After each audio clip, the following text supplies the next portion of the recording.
Olá, primeira série, tudo bem? Hoje nós vamos fazer alguns exercícios do nosso caderno de atividades, tá? Nós já fizemos os exercícios de energia cinética do caderno de atividades. Agora a gente vai fazer os exercícios de energia potencial, tá? Então eu quero que vocês peguem o caderno de atividades de vocês lá na página 4 e nós vamos resolver a partir do exercício 7 que fala sobre energia potencial, que é a gravitacional e a elástica que nós estamos estudando, tá? Então vamos para o nosso primeiro exercício lá. Diz que o período atual de estiagem no Ceará tem tornado bastante comum o uso do popularmente conhecido poço profundo, né? Eles têm falta de água lá, então eles utilizam as águas do poço.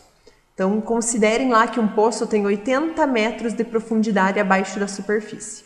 Suponha também que o nível de água esteja a 10 metros do fundo, tá? Então, ó, vocês têm uma profundidade de 80 metros, saindo lá do fundo do poço eu tenho 10 metros de altura de água. Assuma que o nível de referência para cálculo da energia potencial seja a superfície onde se localiza a parte superior do poço, ou seja, massas localizadas na superfície têm energia potencial gravitacional igual a zero. Tá? Durante o bombeamento, a energia potencial gravitacional da água desde o fundo do poço até chegar ao nível do solo vai o que vocês acham? Diminuir, permanecer constante, aumentar ou ser constante e negativo? Então pensem, gente, a água está descendo lá de baixo e subindo. Se ela está adquirindo altura, ela está adquirindo energia potencial. A energia potencial aumenta, quanto mais alto o objeto está, mais energia potencial gravitacional ele tem, tá? Então, vocês vão marcar X lá na alternativa C, que diz que a energia potencial aumenta, tá? Se a altura está aumentando, a água está subindo, então a energia potencial gravitacional está aumentando, tá?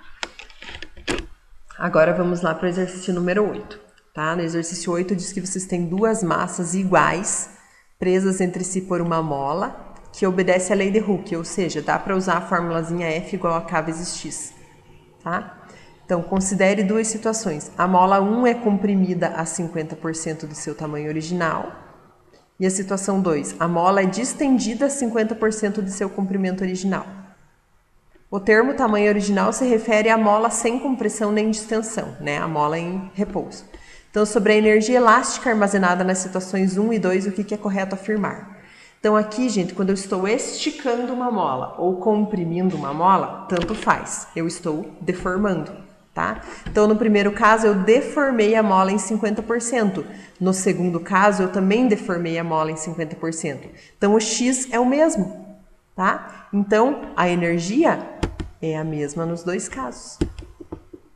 Tá? Porque eu tenho massas iguais presa numa mola igual. Então, tanto faz eu comprimir esticando ou... eu distender esticando ou comprimindo. Tá? Porque o meu X vai ser o mesmo. Tá? Digamos que a mola tinha 10 centímetros. Aqui eu estiquei 5. Aqui eu comprimi 5. Mas o meu X aqui é 5 centímetros e aqui também é 5 centímetros. Então, a energia é a mesma armazenada nos dois casos. Tá? Agora vamos lá para o nosso exercício 9. Então, exercício 9, agora a gente vai entrar na parte de cálculo. Então, eles estão falando lá, a que altura eu devo elevar um objeto de 2,5 kg de massa para ele ter uma energia igual a 500 joules? Então, estamos falando de energia... Opa, deixa eu só mudar a cor aqui. Estamos falando de energia potencial gravitacional, porque a gente está falando de altura, tá? Então, a fórmula é m vezes g vezes h. Então, eles querem que a energia seja 500 joules. A massa do objeto é 2,5. A gravidade, sempre 10. Eu quero descobrir a altura. Tá? Então, aqui, gente, ó, 2,5 vezes 10 dá 25. Né? Esse 25 que está junto com o H vai passar para lá, dividindo. E daí, 500 divididos por 25 vai dar um valor de 20 metros de altura. Tá? Fácil, né? Só aplicação da fórmula. Agora vamos lá para o nosso exercício 10.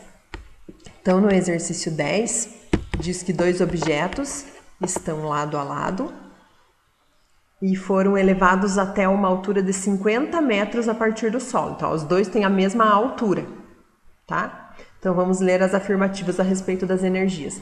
As energias potenciais são iguais? Ó, gente, a energia potencial gravitacional depende da massa da gravidade e da altura. A altura ali é a mesma, a gravidade também, porque os dois estão na Terra, mas ele não afirmou nada sobre as massas. Então, se um objeto for mais pesado que o outro, a energia vai ser diferente, tá? Então, eu não posso afirmar, tá? A1, porque a energia potencial gravitacional depende também da massa, tá? Não depende só da altura. Então, eu não posso afirmar, porque eu não sei as massas. Agora, olha o que diz a 2. Caso as massas dos objetos sejam iguais, as suas energias potenciais serão iguais? Aí sim, se os dois têm a mesma massa e estão na mesma altura, aí sim, eu posso afirmar que essa afirmativa é correta. Tá? Certinho. Ai, meu Deus.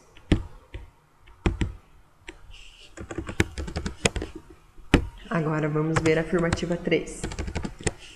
A afirmativa 3 diz que, considerando que as massas sejam iguais, se os objetos forem soltos da mesma posição, as energias cinéticas serão iguais?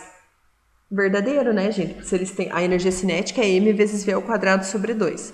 Depende das massas, né? As massas são iguais e os dois vão estar em queda livre da mesma altura, vão adquirir a mesma velocidade, então, correto também, tá? As energias cinéticas serão iguais. E agora a afirmativa 4 diz que para massas diferentes, as velocidades sempre serão iguais se os objetos forem abandonados de alturas diferentes? Não, tá, gente? A velocidade é a mesma para objetos abandonados de uma mesma altura. Porque quando eu abandono um objeto, a única força que puxa ele para baixo, ele cai com a aceleração da gravidade. Tá? Então, depende só da altura que eu joguei, mas ali ele diz abandonados de alturas diferentes, tá? Então, não. A velocidade depende da altura. Então, se eles foram abandonados de alturas diferentes, as velocidades serão diferentes, tá? Então, a afirmativa 2 e a afirmativa 3 são corretas, tá? Vocês vão marcar X, então, lá na nossa alternativa C. Tá? Só essas duas são as corretas. Agora vamos lá para o nosso próximo exercício, tá, gente? O exercício 11. O exercício 11 está dizendo lá que um edifício apresenta apartamentos espaçados por uma distância de 2,5 metros, tá? A altura do apartamento é 2,5 metros. Cada andar, né, no caso, tem 2,5 metros. Se eu tenho um objeto de 13 quilos com uma energia de 3.250 joules, então eu posso afirmar que ele foi solto de qual andar para adquirir essa energia? Qual a altura que ele tinha? Né? Então, ó, energia, falou de altura, energia potencial gravitacional, MGH. Tá? Então, ó, a energia dele era 3.250. Opa! A massa dele é 13 quilos. Tá? A gravidade é sempre 10 e eu quero descobrir o H. Né? Então, igual ao outro lá, aqui, ó, multiplico 13 vezes 10, que dá 130, esse 130 vai passar lá para o outro lado, dividindo, né? Então, 3.250 divididos por 130, a gente vai obter o resultado de 25, tá? 25 metros. Ele foi abandonado de uma altura de 25 metros. Então, 25 metros equivale a quantos andares, gente? Se cada andar tem 2,5 metros, né? É só eu fazer aqui 25 divididos por... divididos por 2,5. Coloquei a resposta em vez de... que vai dar 10 andares, né? 10 andares de 2,5 metros dá 25 metros. Então, vocês vão marcar X lá na nossa alternativa B. Ele foi abandonado do 10º andar. Tá? Agora vamos lá para o nosso exercício 12. O exercício 12, ele vai falar agora sobre energia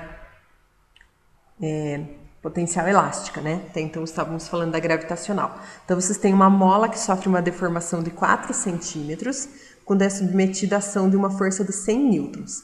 Eu quero saber a energia potencial elástica fornecida pela mola. Tá? Então, a energia potencial elástica, gente, é kx ao quadrado sobre 2. Eu tenho K nesse exercício? Ó, eu só tenho X e a força. Então, primeiro a gente vai utilizar a fórmula F igual a K vezes X, tá? Que é a fórmula da força elástica, para a gente primeiro descobrir o valor do K. Aí depois a gente vai para a fórmula da energia. Então aqui, ó, era 100 o valor da força, né? O K é o que eu quero descobrir e o X era uma deformação de 4 centímetros. Lembrem lá, não posso usar centímetro, tem que usar metro. Então eu divido por 100 o valor, dá 0,04. Aí eu divido lá, gente, 100 divididos por 0,04, eu vou obter uma resposta de K igual a 2.500.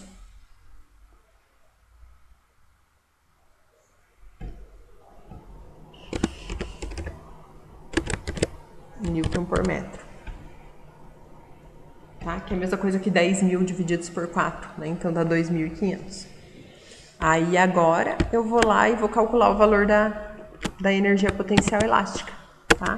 Então a energia potencial elástica, a gente é K vezes X elevado ao quadrado, né? Sobre 2.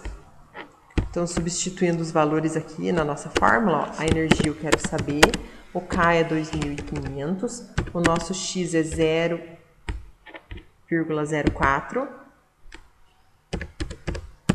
só que daí elevado ao quadrado, né? E divididos por 2 por causa da fórmula, tá? Então primeiro eu faço ali, gente, 0,04 ao quadrado, né? Que é 0,04 vezes 0,04. Isso aí dá 0,0016. Aí eu multiplico por 2.500 essa resposta, né? Vai dar 4. E daí eu divido por 2. Então, 4 divididos por 2, eu descobri que a minha energia total é de 2 joules, tá? Então, assim finalizamos o nosso exercício 12.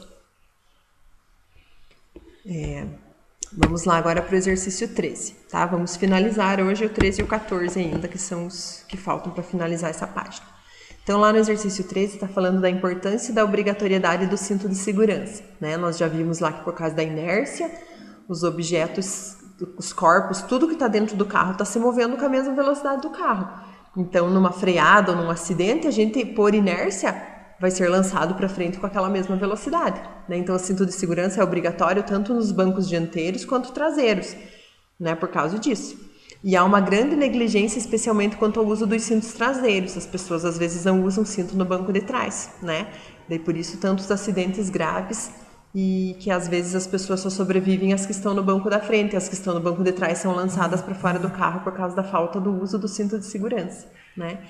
Então considerem lá um carro com velocidade de 72 km por hora, que ao colidir com um obstáculo é freado com uma desaceleração constante até parar completamente em 0,1 segundos. Tá? Então, esse carro bateu, parou e demorou 0,1 segundos para acontecer isso.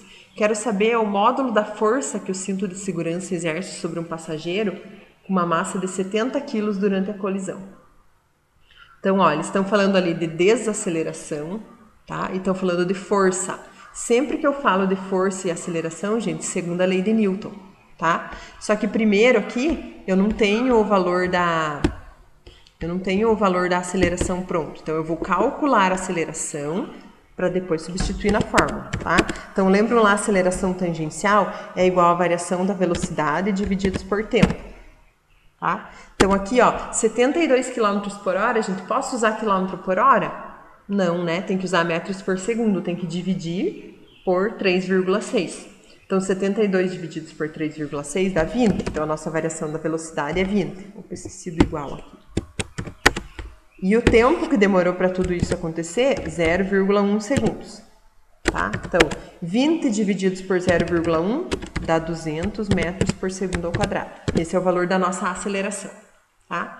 Aí agora eu vou lá para a segunda lei de Newton, força resultante igual a massa vezes aceleração. Eles falaram que a massa do passageiro é 70 kg e a aceleração que ele adquiriu foi 200. Então, multiplicando aqui, ó, gente, 14.000 newtons. Esse é o valor da força durante a colisão da pessoa que estava no banco e colidiu lá com o objeto.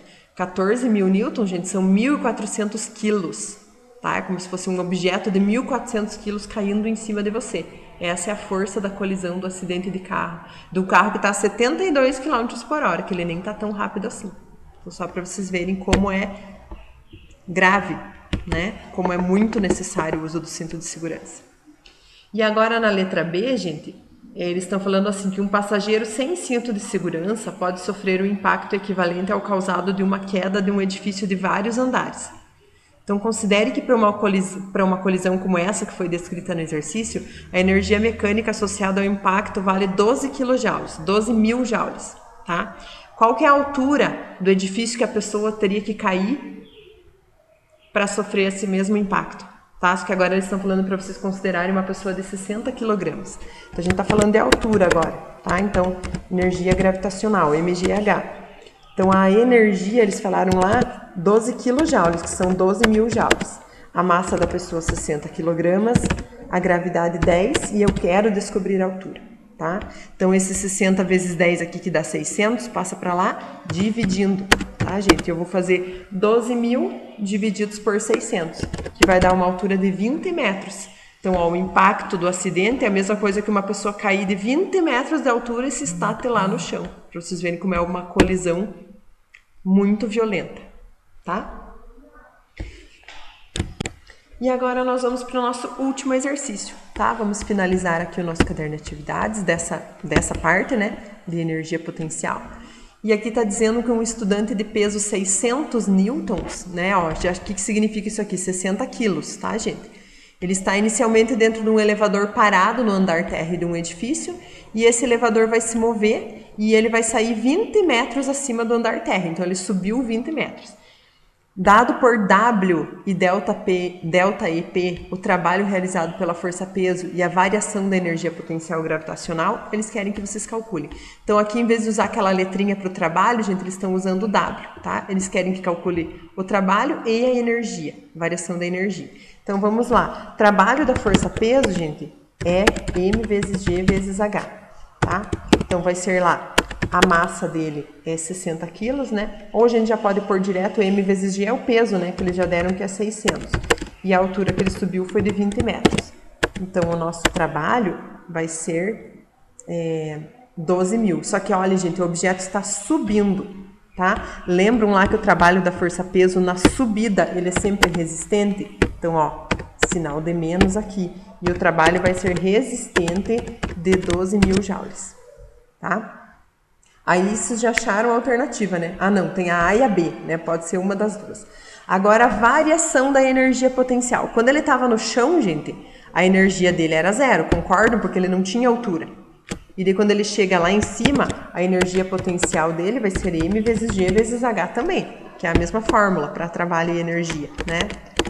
Daí, agora, eu vou colocar aqui, ó, 600 vezes 20, mesma coisa. Só que a minha energia vai ser positiva, por quê? Porque ele ganhou altura, então a energia dele aumentou, tá? Então, vocês marcam X na letra B, tá? A alternativa correta é a letra B, porque tem os sinais corretos lá, ó. O trabalho é negativo, porque a força-peso puxa para baixo e o objeto está subindo.